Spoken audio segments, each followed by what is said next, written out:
Hello everyone. आज के video में हम लोग अध्याय 18 ठोस कचरा प्रबंधन, जो कि छठी क्लास के विज्ञान पाठ पुस्तक का सबसे अंतिम पाठ है, इसके प्रश्न उत्तर को हल करेंगे। उसको हल करने से पहले मैं आशा करता हूँ कि जितने लोग भी वीडियो देख रहे हैं वो सभी लोग कुशल मंगल से होंगे, अच्छे होंगे, स्वस्थ होंगे। स्वस्थ रहिए, मस्त रहिए। तो चलते हैं हम लोग प्रश्नों की तरफ। और इसमें प्रश्न पहला जो है दिया है कि अपने स्कूल से निकलने वाले कूड़े कचरे में मौजूद अपशिष्ट पदार्थों की सूची बनाइए। इनकी मात्रा कम करने के लिए और इनका दोबारा प्रयोग करने के लिए क्या उपाय करेंगे, बताएं। स्कूल से निकलने वाला जो भी कूड़ा कचरा है उनकी सूची बनानी है। तो देखिए, इसका उत्तर ये रहा। स्कूल से निकलने वाले कूड़े कचरे में मौजूद अपशिष्ट पदार्थ निम्नलिखित हैं। क्या क्या निकलता है? तो सब्जी या फल के छिलके, और नाश्ता करने के लिए बच्चे लेकर जाते हैं तो उसमें सब्जी का छिलका हो गया या फल का छिलका हो गया, या मान लीजिए कि स्कूल में जो खाना बनता है मध्याह्न भोजन, तो उसमें भी सब्जी वगैरह या फल मिलता है बच्चों को, तो उसके छिलके हो गए। बचे हुए भोजन के कण, बच्चे जो हैं थाली में भोजन छोड़ देते हैं और उसको फेंक देते हैं। इसके बाद पेड़ पौधे की पत्तियाँ, स्कूल में विद्यालय में जो है विद्यालय के प्रांगण में पेड़ पौधे भी लगे रहते हैं तो उनकी पत्तियाँ, सूखी लकड़ियाँ गिरी रहती हैं। प्लास्टिक की वस्तुएं जैसे बिस्किट हो गया, चॉकलेट हो गया, बच्चे खाते हैं और उसके रैपर जो है उसका कवर जो है उसको क्या करते हैं, फेंक देते हैं वहीं पर। ये सारी वस्तुएं जो है मिलते हैं। या प्लास्टिक की वस्तुओं में बिस्किट चॉकलेट ही नहीं, पेन भी होगा आपका, प्लास्टिक की वस्तु में सारी आ जाएंगी। इत्यादि हम लिखे हैं। पेन हो जाएगा, किसी का कलम खत्म हो गया तो फेंक दिया, या कोई कॉपी है, कॉपी में से पन्ना वगैरह फाड़ कर फेंक दिया। ये या पेंसिल, कोई छोटा बच्चा पढ़ रहा है, पेंसिल को छील कर और उसके छिले हुए भाग को क्या किया, उसको फेंक दिया। तो ये सारी चीज़ें जो हैं अपशिष्ट पदार्थ में आते हैं स्कूल में। अब करा है कि इनकी मात्रा को कम करने के लिए हम क्या करेंगे। तो इन पदार्थों में प्लास्टिक की मात्रा कम करने के लिए बच्चों को समझाएंगे, क्योंकि प्लास्टिक जो है सबसे खतरनाक वस्तु है।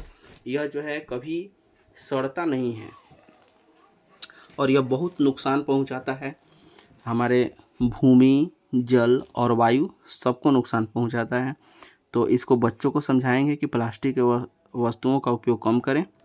प्लास्टिक से होने वाले नुकसान को बताएंगे बच्चों को कि उससे नुकसान क्या है, तथा जितने भी जैव विघटनीय पदार्थ हैं, जैव विघटनीय यानी कि सड़ने वाले, जो आसानी से सड़ जाएं, तो सड़ने वाले पदार्थ हैं उन्हें अपने स्कूल के पेड़ पौधों की जड़ों में डाल देंगे। जितना भी पेड़ पौधे लगाए हैं उनके जड़ों के अंदर क्या करेंगे, मिट्टी में दबा देंगे। वह सड़कर क्या करेंगे, खाद की तरह काम करेंगे पेड़ पौधों के लिए। इसके बाद आगे बढ़ते हैं अगले प्रश्न की ओर।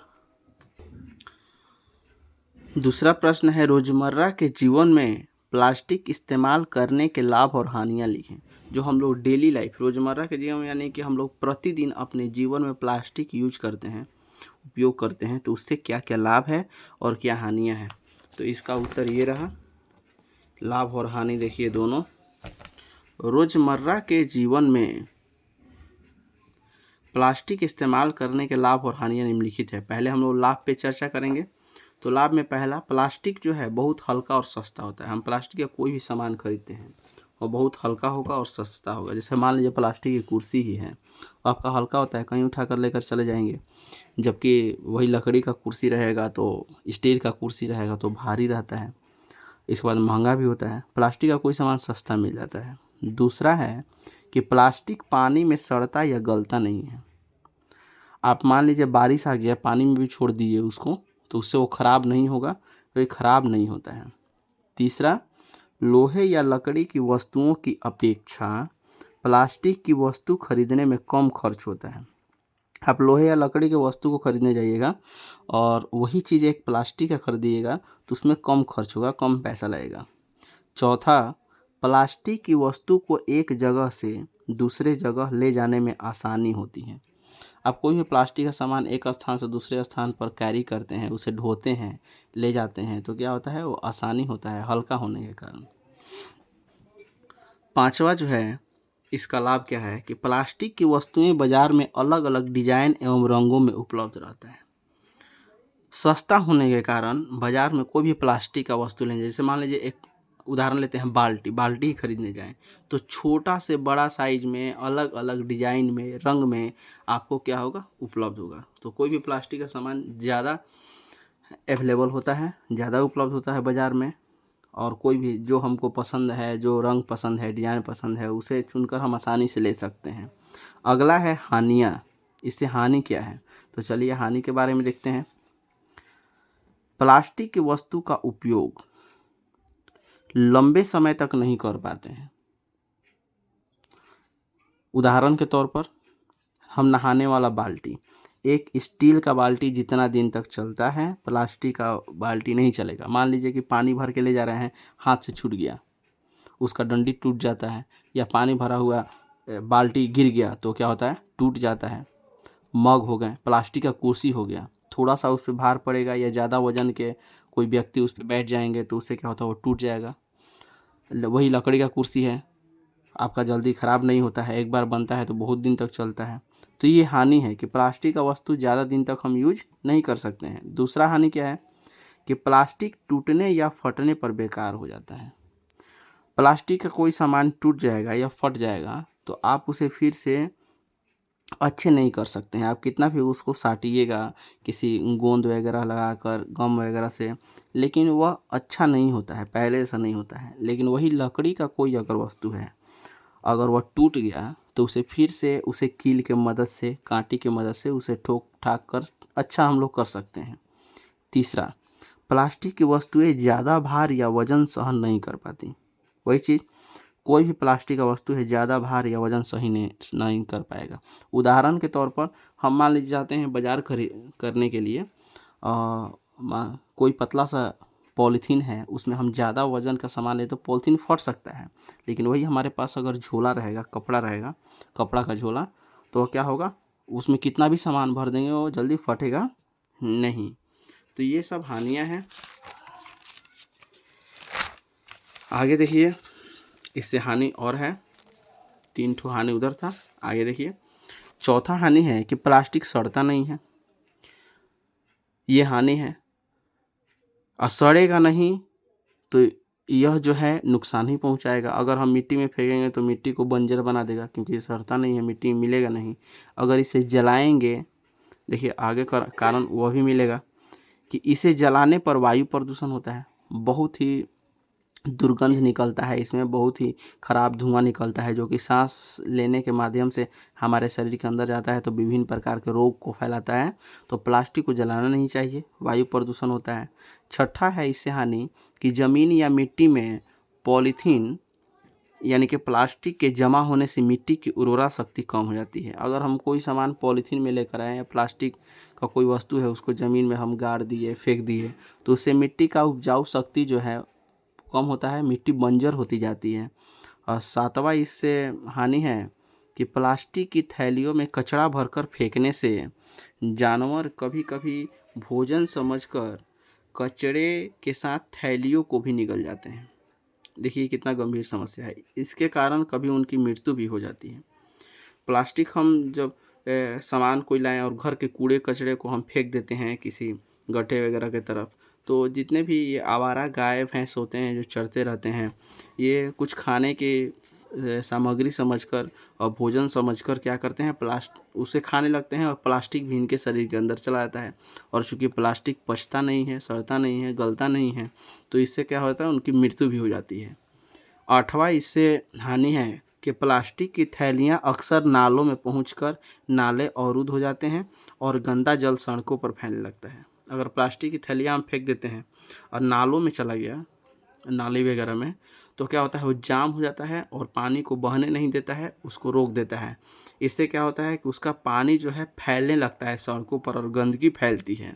इसका उत्तर पेज नंबर 204, देखिए पेज नंबर 204 में दिया हुआ है प्लास्टिक के बारे में। ठीक, इससे परेशानी जो है बताया है, लाभ जानते ही हैं, परेशानी बताया है कि प्लास्टिक से हमें बहुत से फ़ायदे तो हैं लेकिन इससे परेशानी भी झेलनी पड़ती है। इसके बाद देखिए परेशानी में, देखिए इसका उपयोग हम यहाँ से प्लास्टिक का उपयोग लंबे समय तक नहीं कर पाते हैं। फेंकने बाद प्लास्टिक कचरे का क्या होता है।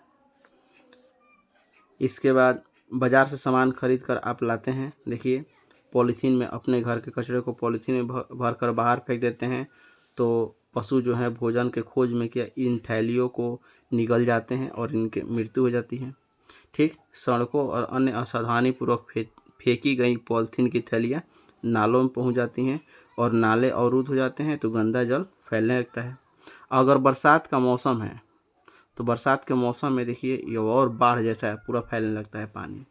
देखिए ज़मीन या मिट्टी में पॉलीथीन के जमा होने से इसकी उर्वरा शक्ति कम हो जाती है। ठीक, क्योंकि पानी का निकास सही से नहीं हो पाता है।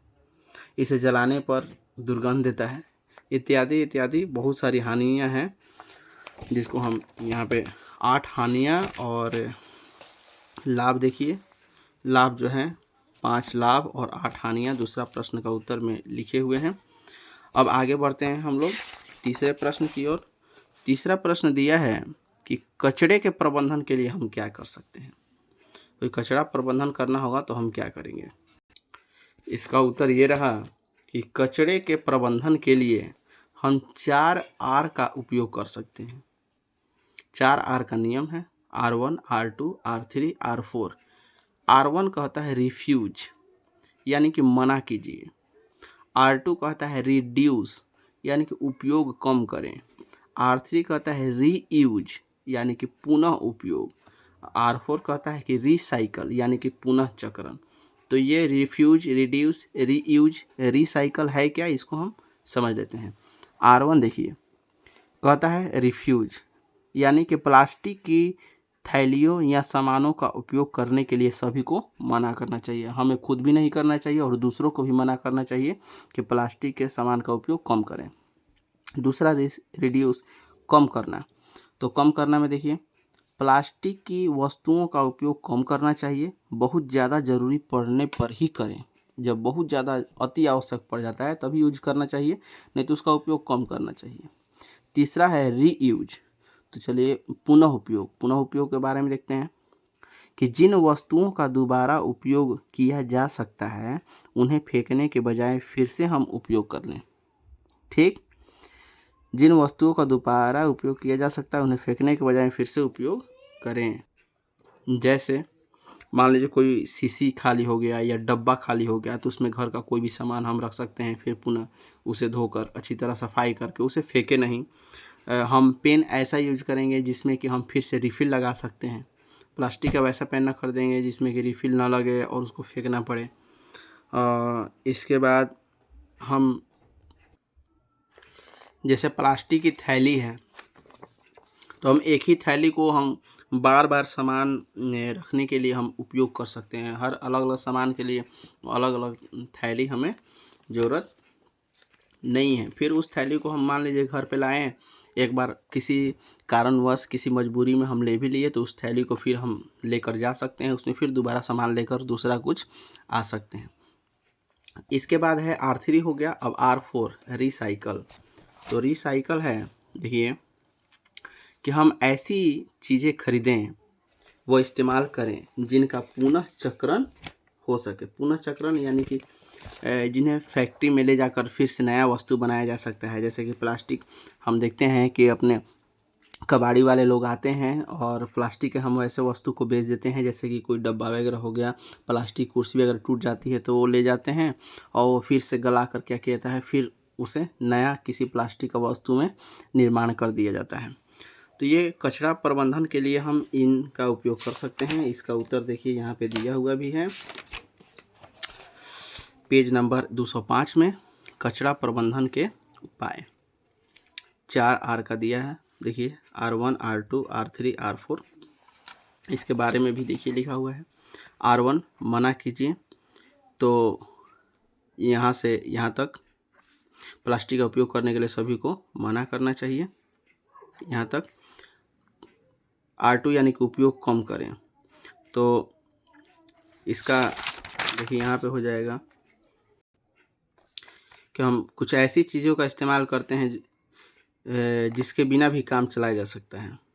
ठीक, उपयोग कम करना है तो जैसे मान लीजिए दिया है यहाँ पर कि दुकान में हम कमीज जो है प्लास्टिक में रखी होती है, खरीदने पर दुकानदार उसे एक अलग थैली में दे देता है। हम कमीज खरीदने जाते हैं, शर्ट खरीदने जाते हैं तो पहले से प्लास्टिक में पैक रहता है और उसे फिर घर लाने के लिए एक अलग से प्लास्टिक की थैली हम मांग लेते हैं दुकानदार से, एक प्लास्टिक हमारा बढ़ जाता है।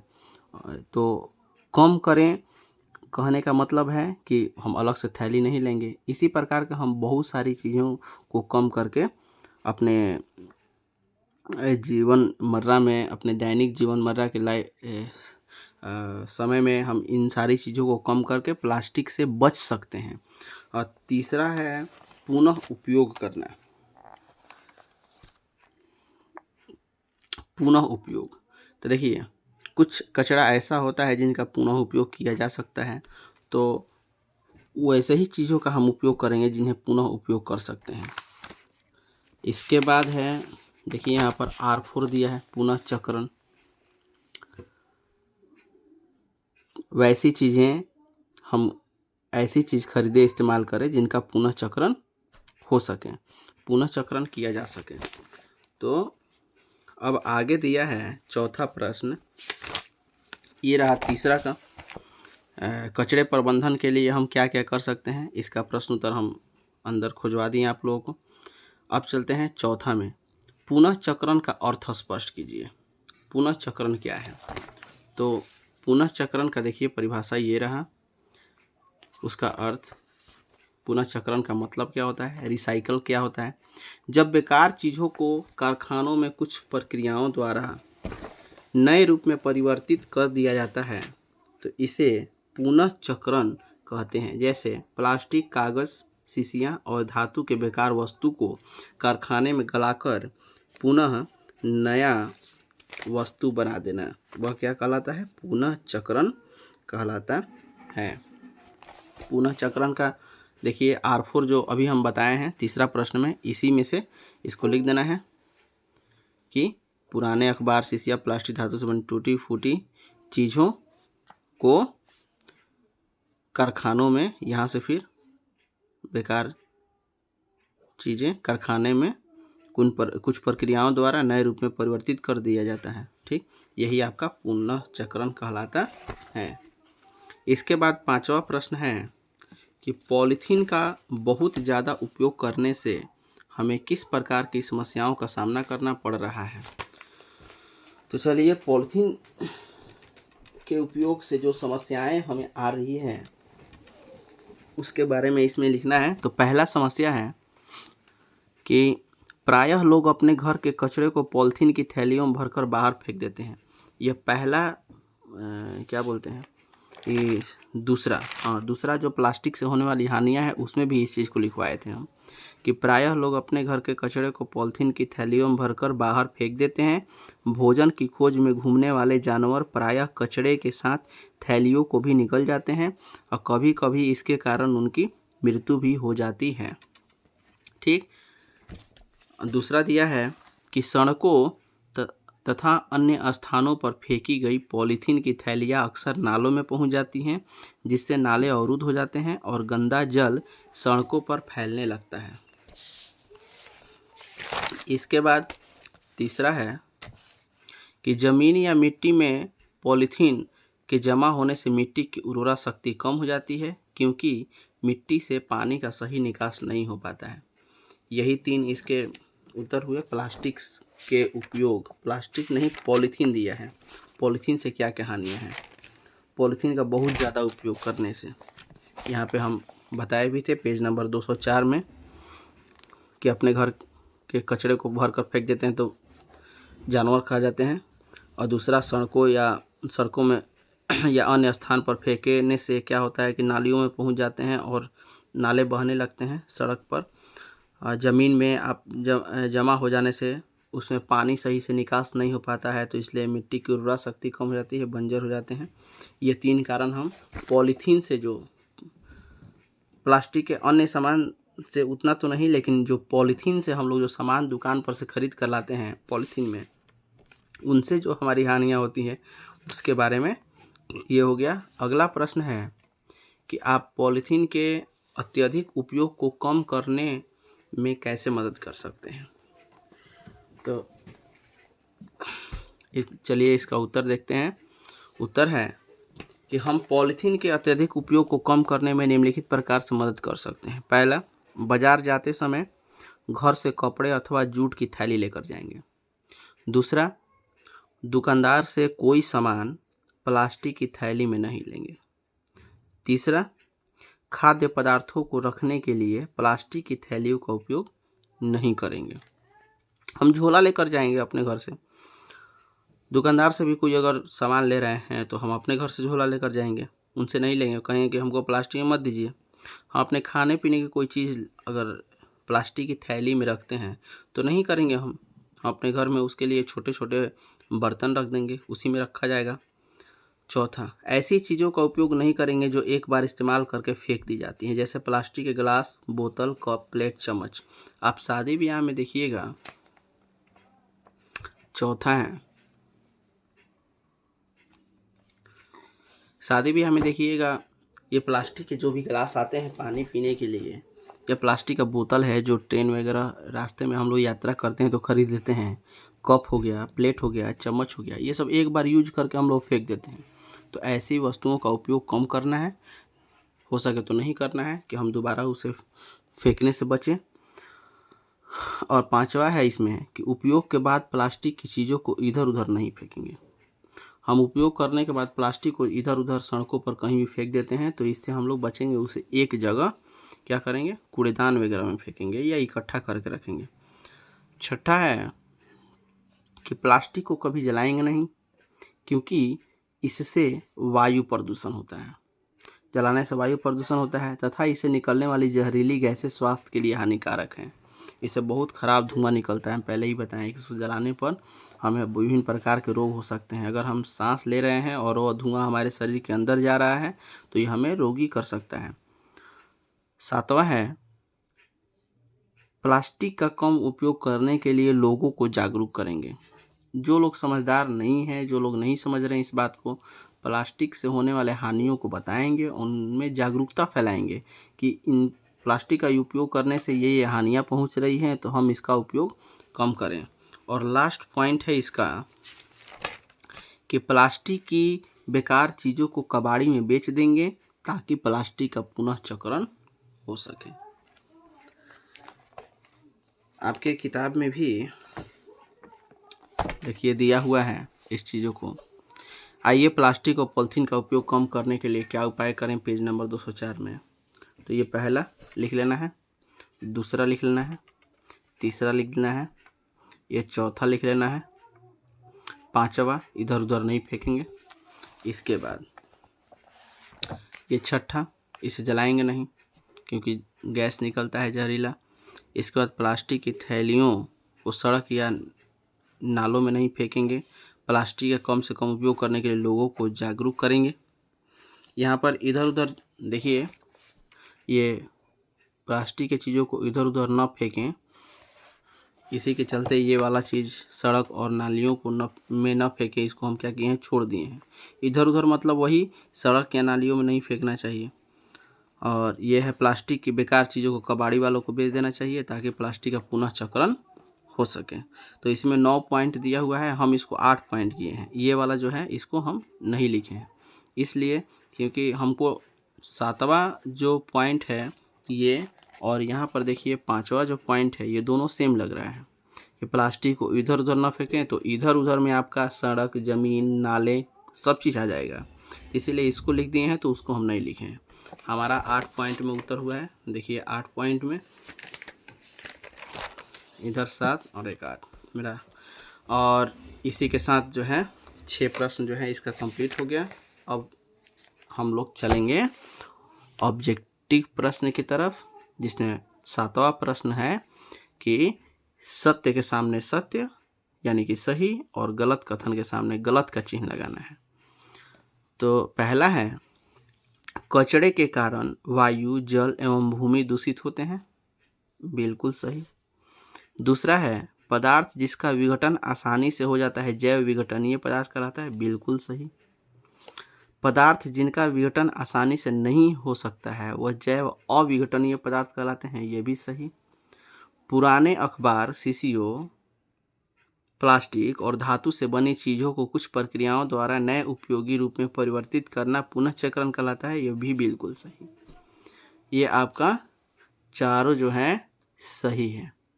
हम कचरा फेंकते हैं तो उसमें वायु, जल और भूमि सब प्रदूषित होता है। जैव विघटनीय और अविघटनीय को भी दिखा देते हैं आप लोगों को। जैव विघटनीय देखिए, कुछ ऐसे पदार्थ होते हैं जिनका विघटन आसानी से होता है तो विघटनीय कहलाता है, और जिनका विघटन आसानी से नहीं होता है, बहुत लंबे समय में होता है, तो अविघटनीय पदार्थ कहलाते हैं।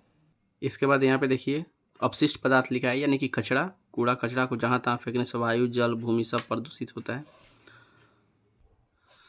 7वां के बाद 8वां प्रश्न और ये 9वां प्रश्न जो दिया है ये खुद से करने के लिए दिया है। 8वां दिया है कबाड़ से जुगाड़ कीजिए, यानी कि घर में कुछ ऐसी वस्तुएं हैं जो हम लोग फेंक देते हैं, जैसे प्लास्टिक का बोतल वगैरह हो गया, उसे कुछ उपयोगी चीज़ बना सकते हैं तो बना लें।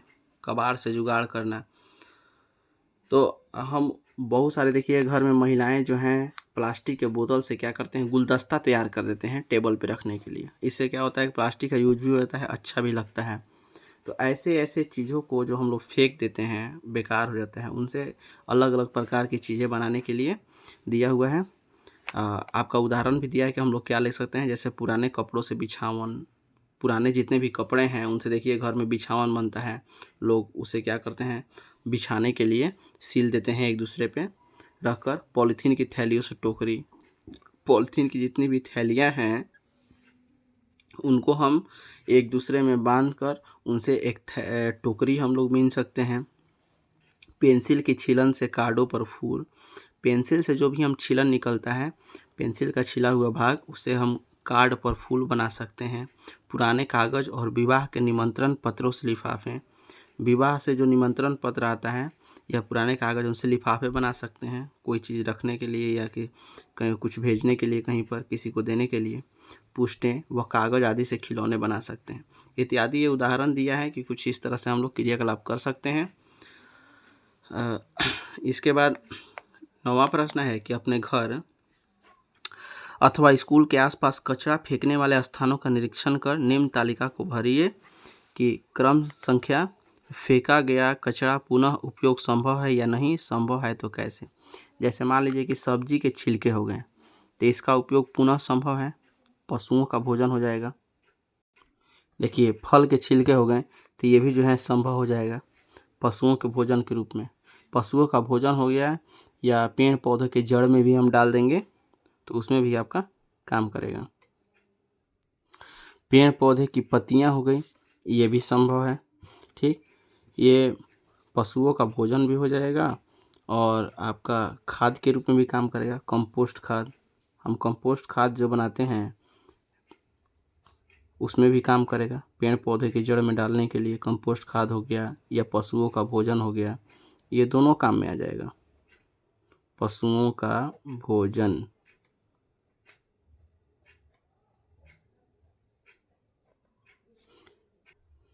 अन्न के दाने, अपने घर या स्कूल में हम बचे हुए अन्न जो है वो फेंक देते हैं तो अपना पशुओं के भोजन में काम आ जाएगा, ये कंपोस्ट खाद भी बन सकता है उसे। पुराने कपड़े हो गए, इसका भी उपयोग संभव है। ठीक, इससे हम क्या करते हैं, बिछावन बना सकते हैं, बिछावन, थैला बना सकते हैं हम लोग बाज़ार से सामान लाने वगैरह के लिए। तो ये इस तरह से अपने सोच समझ कर, जो भी, ये जरूरी नहीं कि यही सारा चीज़ भरा जाएगा, अलग अलग प्रकार के चीज़ें भी हो सकती हैं, उसको किस तरह से हम पुनः उपयोग कर सकते हैं ये चीज़ दर्शाना था। तो ये आप लोगों का पाठ समाप्त हो गया। पाठ ही नहीं समाप्त हो गया, आप लोगों का पूरा जो है किताब भी समाप्त हो गया। और इसी के साथ विज्ञान जो है कंप्लीट हो रहा है। यहाँ पे 18वां पाठ का प्रश्न उत्तर हो गया। उम्मीद है कि सभी प्रश्नों के उत्तर, सभी पाठों में जो प्रश्नों का उत्तर लिखवाया गया है वो आप लोगों को बहुत अच्छा लगा होगा। आप लोग इसे पसंद किए होंगे। तो फिर से चूँकि यहाँ पे ख़त्म हो रहा है तो एक बार मैं फिर से याद दिला दूँ कि लाइक ज़रूर कर दीजिएगा जो वीडियो देख रहे हैं, और बहुत बहुत दिल से आभार, थैंक यू, धन्यवाद जो हमारा वीडियो देख रहे हैं, पढ़ रहे हैं इससे। इस पे बेल आइकन ज़रूर दबा दीजिएगा ताकि नोटिफिकेशन में आपको पहले ही मिल जाता है। जैसे वीडियो अपलोड होगा आपके पास स्क्रीन पे यूट्यूब खोलिएगा ऊपर ही दिखाई देने लगता है। और ज़्यादा से ज़्यादा इसको शेयर कीजिए। और वीडियो को ख़त्म करते करते एक बार फिर से सभी को, जितने लोग हमसे जुड़े हुए हैं, हमारे चैनल से पढ़ते हैं, उन सबको दिल से बहुत बहुत धन्यवाद।